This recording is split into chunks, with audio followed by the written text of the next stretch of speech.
Welcome to Chapter 10, Human Resources and Job Design and Measuring Work. So we're going to talk about labor planning policies, measure issues with job design, standard and normal times, sample sizes. So one of your goals with your human resources is to be effective and efficient. So make sure that it's effective, and in other words, it's getting the job done, and it's done efficiently, so you can do it quickly or get maximum output based on the amount of input that you have. Back to productivity. Obviously, you have constraints of what people can and cannot do. So some people can weld, some people can build a house. That's for a carpenter. And you have to also look for quality within the work. So human resources, as I've often said in my classes, is your most important resource, but the most difficult to manage. So I'm not going to go through all of these in detail, but you need to pay attention to the layout, the process strategy, what technologies you use. Schedules are a big thing, what times of day. I know one of my former students is debating whether he's going to accept a promotion.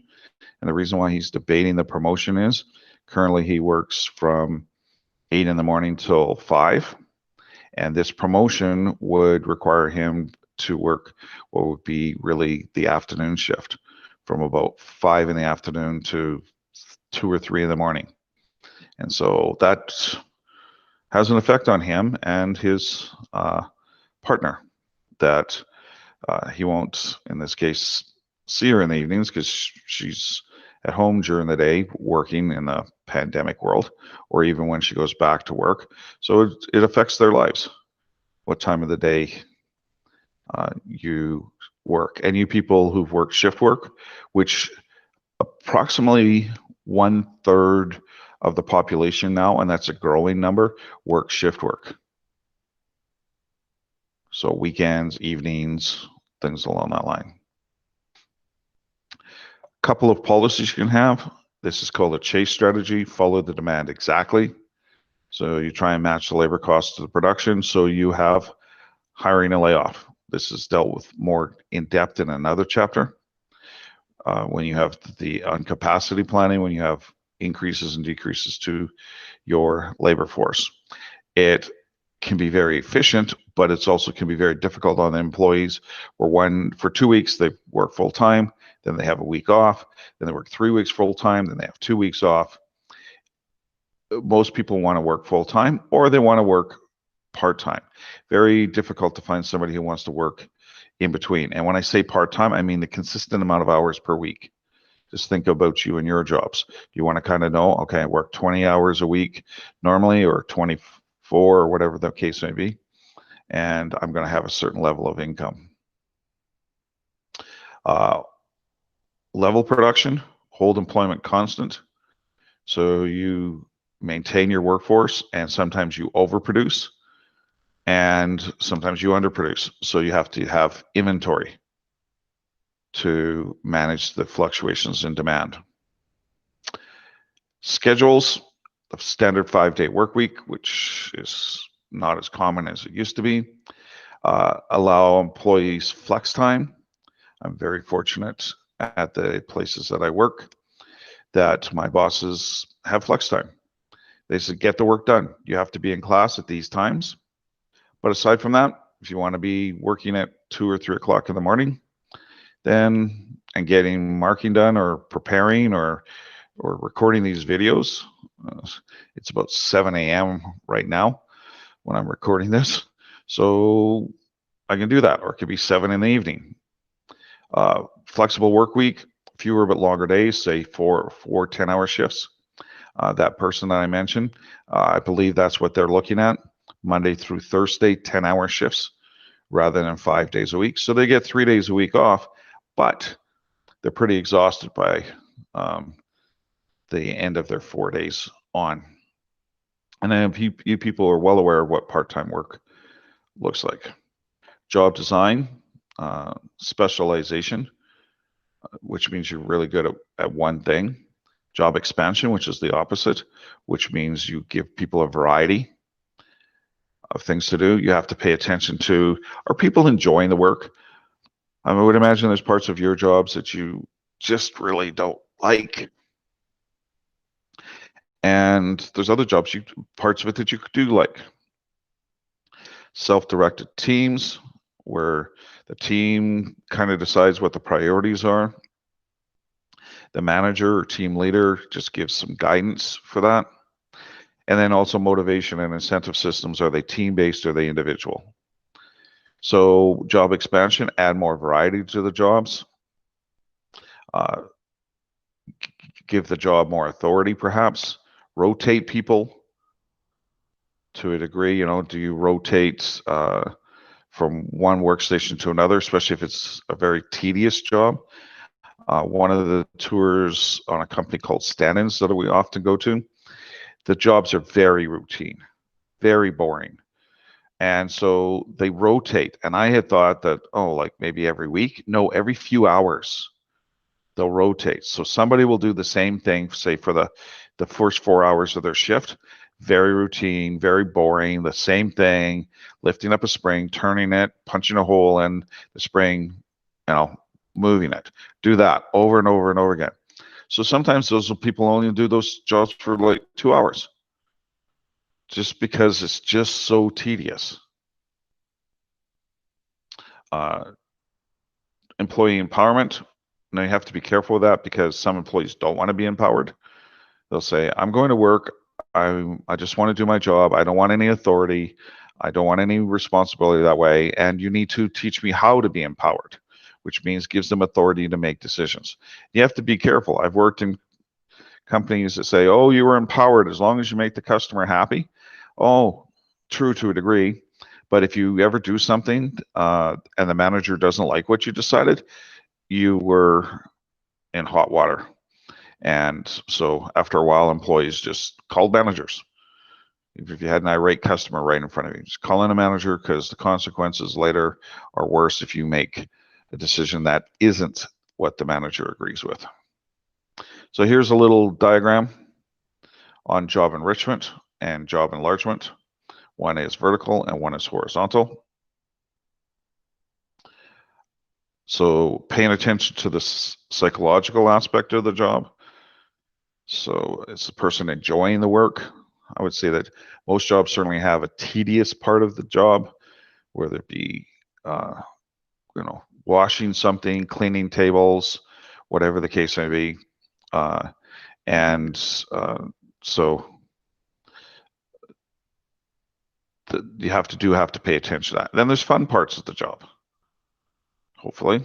So here's the continuum from specialization, which is narrow, to self-directed teams. They can be effective because people really buy in. They feel like they have more control over their work environment as being just bossed around under the old system. In the area of teaching, we don't really have self-directed teams to a degree. We are fairly self-directed, though, because of the type of work. Our managers don't actually see us work. They have to kind of evaluate us based on the student evaluations to a degree, the things that we do outside of the classroom that are not student evaluations, like going to conferences to keep up to date, introducing new things into the classroom, such as introducing more technology, making sure that you're teaching the materials properly. And I know instructors who've been removed from courses because they weren't teaching the course in the proper way, in the sense of the proper way is to teach the course so that industry will want to hire these grads. To me, that's the real metric. So if industry wants you to have a certain skill, like in the supply chain courses that you people are in, one of the things that came up was they wanted Excel. So depending on what school you're in, I've implemented Excel. Not because I think you need it, but industry says they want that. It's become bigger and bigger. And they wanted simulations. So you're going to do all of the supply chain courses I teach. You have, and in this book, you will do anywhere eventually from 2 to 5 simulations, depending which course you are in. So you can see that limitations of job expansion, it's expensive, right? And you can also see the average training. Isn't this an interesting metric of the US, Sweden, and Japan? And from my understanding, I haven't researched it recently, but my understanding over the years, Canada spends less time and money training employees than the United States does. And you can see that that is very different from other countries. Students who have graduated and gone to work for Amazon from supply chain, I know that one employee, for a fact, went to Chicago. I think it was 6 weeks, it was at least 5, 6 weeks of training before the fulfillment center in Calgary opened. So that's 240 hours in that 1 year. Now, they still go for training and updating because things change. But you can see there's a big difference between the countries on how much money is spent and effort is spent on training. Ergonomics, just make sure that the it's safe, and so safety is important. And for things like repetitive stress, some of the companies that we go on tours of spend a lot of time engineering the job. Excuse me again. Not just like what the product is, but how it's made, how the person has to lift the spring, turn, and that's hard on a person's back and arms and things along that line. Some of these springs are fairly heavy. So, and that's just an example. So they also want to make sure it's safe so people are not getting hurt. So putting in a guard or a barrier or things along that line so people don't get hurt. And then also paying attention, that person should only be doing that for 2 or 3 hours in a day, and then should go and do something else which doesn't require them perhaps to stand or twist like they did before. Even things like lighting, noise, temperature, humidity. I'm sure you've all been in environments where one or multiples of these are not conducive to work. If you've been in a situation where it's really hot, it can be very difficult to, over time, you perspire, and you have high humidity, again, so it can affect your ability to work. Noise, think about trying to write a final exam where there's a lot of noise. And some of you in the pandemic world are experiencing this. If there's kids running around the house or other people making noise, you know, I'm fortunate where I'm at that there's no one else here, so there's no background noise or anything along that line. And but that's part of the environment. Following labor standards and developing a labor standard, which really has to do with how long should it take. And you're trying to find out how long does it take for the average employee to do the job. And that helps you then determine how many people you need. So there's different ways to get those labor standards. We're not going to go through this in detail. This is just an example. Watch out for if you do work sampling, especially if you do stopwatch, which is not well liked. How would you like it if somebody was standing over you with literally a stopwatch and clicking how long and recording how long it took you to do something? One of the things I can actually see, by the way, is with the software for the test and stuff, I can see how long you spent on any particular question down to the second. And so when I develop tests, I'm given that information from all students in all courses, not just at the school you're at, for across Canada, for seeing, I'll see 2 things. How long does it take a student to complete a question? Is it 2 minutes and 11 seconds, or is it 10 minutes and 37 seconds? And I can also see the percentage of time students get the question right the first attempt. And so it tells me the level of difficulty. So if a question that's 72% of the time, a student gets the question right on the first attempt, that tells you what level of difficulty compared to a question where there's 87%, which is an easier question. So I'm not going to go through this in detail. You can read this for yourself. We're not going to get tested on this, but just using past data, which may not be a good thing because things change. You use historical information from years ago.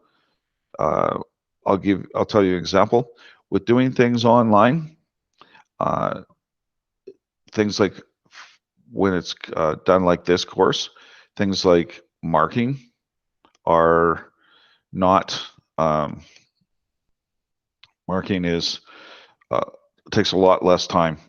The setup and preparation, like recording all these lectures and videos and setting up the courses, takes more time, but once it gets operating, it's way less time.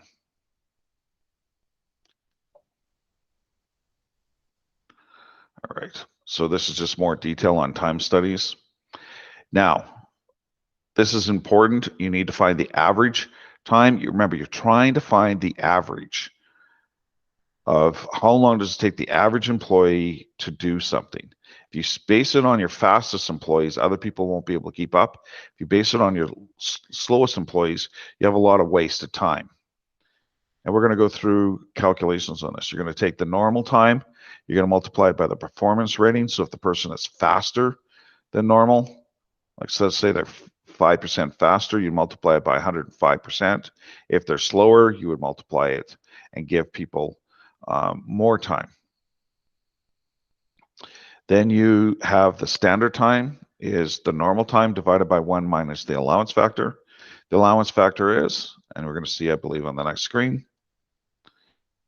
things like personal time, going to the washroom or restroom, biological breaks, going to get a drink of water, and there's a list in your book about things like lifting something repeatedly throughout the day. By the end of the day, you have fatigue, you're not as fast. Again, even things like noise, uncomfortable working positions. I'm sure at some point, some of you have been in a situation where, let's say, like a plumber. One of the difficulties with being a plumber is you're working in awkward situations. Let's say you're laying on your back underneath a sink because it's leaking. All right. Well, how long can you do that for? It's not comfortable. Even sitting in a chair for certain lengths of time. When people are sitting in a chair for long periods of time, say their back gets sore. And so you need to factor those kind of things in. Sample size, how many people we should sample. Sampling 3 is probably not enough. Sampling 30,000 may be too much. So you want to get just the right sample size. It's actually something, if you've taken a course in statistics, that you will have come across before, and we'll do it in this course using, again, the software. And here's the formula for determining the sample size. All right. And here's just a worked out example, but we'll give you some examples from the book. All right. So again, that has to do with work sampling. Just trying to determine how long it takes the average employee to complete a particular task. Then you take the task and you create it, and you have them put together to create a job, by the way. This is just, again, details that you're not going to honestly spend a lot of time on. Just sort of look it over. Oh, okay. All right. Here's, again, a different formula for work sample, depending. This is one is based on proportion. The previous one was based on mean. And we'll go through a couple of those in the Excel examples. So work sampling can be less expensive. It requires very little training. I actually had a student a few years ago, that was their job. They were hired by a company for a few weeks to go in and record, do recordings and observe. It was exactly the kind of job they were looking for at that particular time. So I happen to know somebody who was looking for a worker, and I had a student come up to me and says, I'm really looking for a job and I need something right now. And it was total coincidence or fluke, and they got the job. They got interviewed and got the job. So, and that's just what they did. They did observing, right?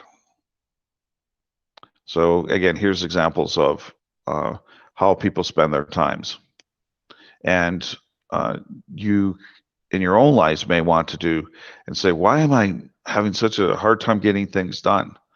Well, pay attention to how much time do you spend on this? How much time do you spend traveling? In a pandemic world, one of the good things about it is spend a lot less time traveling, driving back and forth to work, getting back and forth to the classroom, things along that line.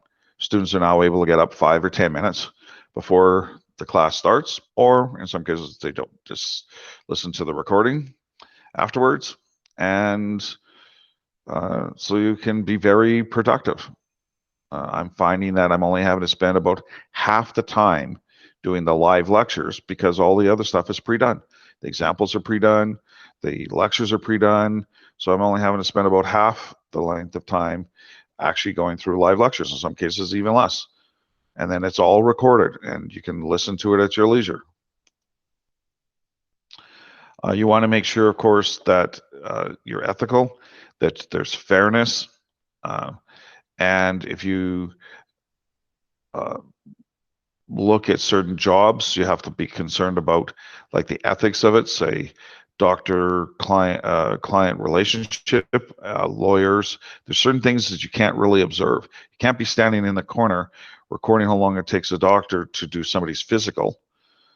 That's private. So some of it's not as easy to measure as you might think. And that's the end of chapter number 10.